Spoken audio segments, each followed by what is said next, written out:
Hello everyone, my name is Jonathan Davis and I am one of the instructors in geospatial technologies at Southern New Hampshire University. For this video, I'm going to show you how to create queries in ArcMap so that you will be able to ask questions about your data using attribute data in this program. So the first thing that we are going to do is bring in a shapefile so that we can create these questions using the SQL language to find out information based off the attribute data. So I'm going to go ahead and go to where I know the information is, which is in my cities folder, and it's called AZ Cities and Towns. This should be the same for the assignment that you will be working on. And as you can see, if you're familiar with the state of Arizona, these are all the cities and towns that are inhabited or historical. They might have no population in there, but it's in the general shape of Arizona. So the first thing that you need to do before you create a query is understand what information is in the attribute table. So if you right click on your layer and go to open attribute table, it'll actually open up the attribute table, and this is what it looks like. And you see here are the column names, and you can ask questions on this information about the attribute information by calling on these column names. So when we look in here, we have the city names, we have the counties in which these cities are located in, we have latitude, we have longitude, we have elevation in feet, and it also looks like we have population. So useful attribute data for this exercise is the county, the elevation feet, and the population. So we're going to go ahead and create a query. Where you go to create a query is you could either do it in this attribute table area. So if you click on this drop-down menu here, you can go to select by attributes here, and that'll open up the select by attributes window. Or if you go to selection, select by attributes. So it creates it here as well. And you're going to choose which table that you want to use, which for this is AZ Cities and Towns. That's the only one that's here. And for your method, it's going to be create a new selection. You have a number of options here. You have create new selection, add to current selection, remove from current selection, or select from current selection. So there's a couple of options that you have if you already have things selected, but we're starting fresh. So the first thing that we're going to do is how can we find all of the cities that are in a specific county? So for this example, we want to know what cities and towns are in Maricopa County. So we have relational operators and we have Boolean operators to ask these questions. Our relational operators are equals, greater than, less than, greater than or equal to, less than or equal to. And then we also have our Boolean operators and, or, and not. So by using these and the other functions that you see in here, we can ask the attribute table in our spatial data questions based off the information that is stored in those columns. If the information is not in the columns, you can't ask the question. So for this, we do have county information. Each city has county attached to it, so we can ask questions based off that attribute information. So when you're asking the question, you have to refer to the field and all the column names. So all of the columns are listed here, and we're going to draw on county. So if you double click on county, it'll bring it into this selection area, and then we just want to know ones that are in Maricopa County. So we use our relational operator equals, and then when we click on get unique values, it'll actually search our entire table in that column to find all of the unique values in that table. So depending on the size of your data, you could have hundreds or thousands of values in here. Fortunately, we don't have that many. I think we have in between 10 and 20, and here is Maricopa County. So if we do county equals Maricopa, we are asking it to identify all of the cities where county shows up as Maricopa. So when I click apply, you'll notice all of these in the rough shape are identified as being in Maricopa County. And if you're familiar with Arizona and its counties, this is in the general shape of Maricopa County. So what this looks like in our attribute table, when we open it up, it says we have 84 out of the 1,221 fields, data. 84 have Maricopa County, and this is all of our records. And when we click here, it'll just identify the ones that are in Maricopa. And as you can see in this field, all of them are in Maricopa County.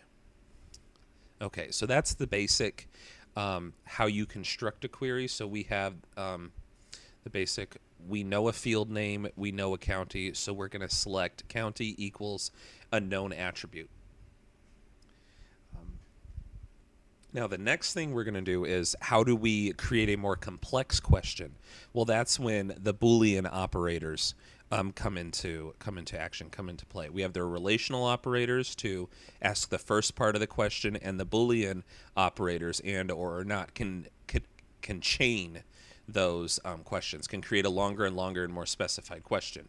So if we want to know cities that are in Maricopa County and are in one of our other counties, so if we get our unique values, Maricopa and Cochise, we have to select both of those counties.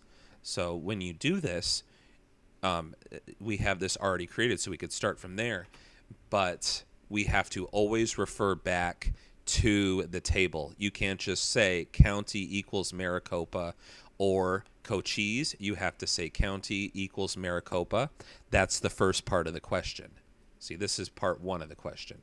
The second part is or county equals Cochise. So you have the first part of the question that you're asking, and we have the second part of the question that you're asking with this Boolean operator connecting both of these. So when we click apply, it shows that all the records in Maricopa and all the records in Cochise. So when you're doing Boolean operators, or it means that it could be something or something else. It means that they don't have to meet both conditions. They only have to meet one condition. If we take out or and put in and,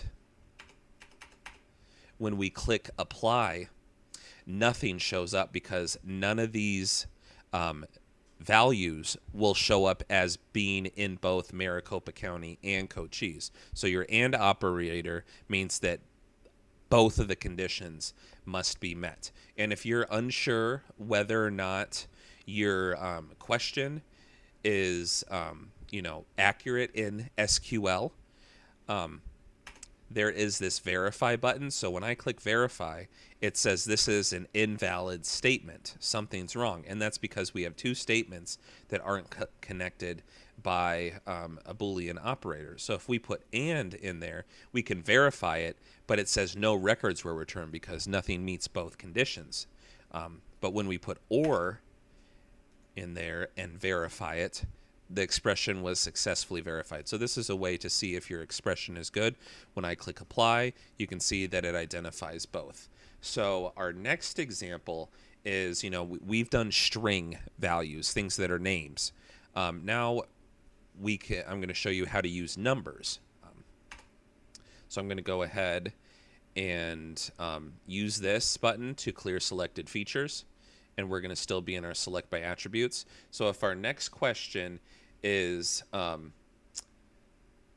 we want number data, we can find one of the fields or columns that uses numbers, and we have population. So we could search population is greater than 10,000, and when we hit apply, it identifies all of the cities immediately that are greater than 10,000. So if we go into our attribute field, as you can see, all of the population is greater than 10,000, and there's 66 out of this many out of 1,221 values that are greater than 10,000. And if we go to all of our values, you see there are quite a few that aren't selected, and all those that are not selected have a smaller population.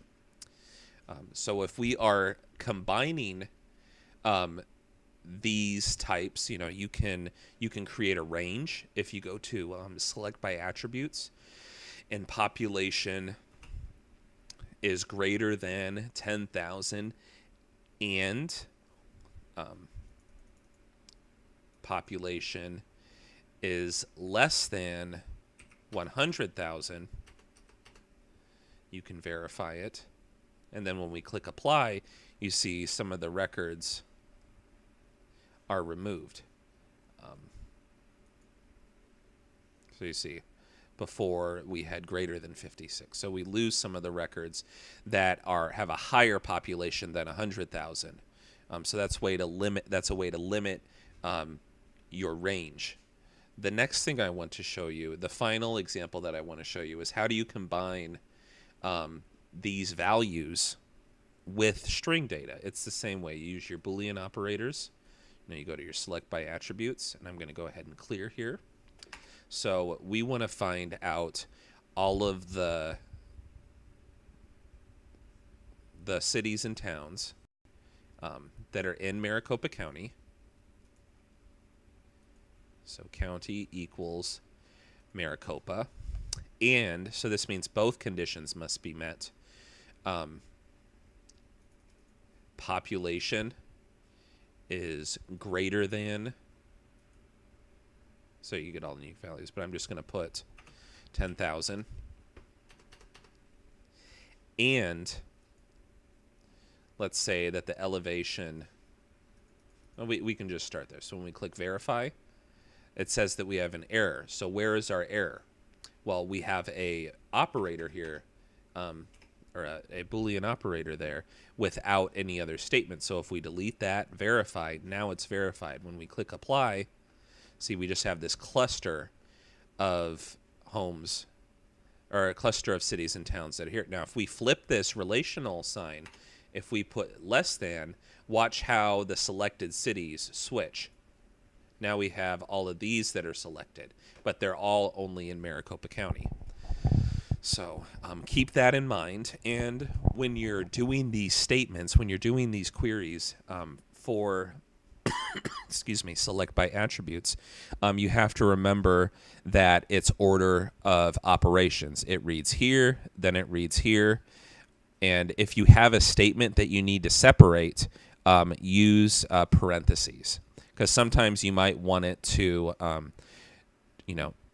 do a calculation for a relational statement here, and then apply it to here. You would need to put parenthetical or parentheses around it. All right, well, that is the end of this tutorial video for select by attributes. The following video, video 2, will explore select by location. Thank you for your time.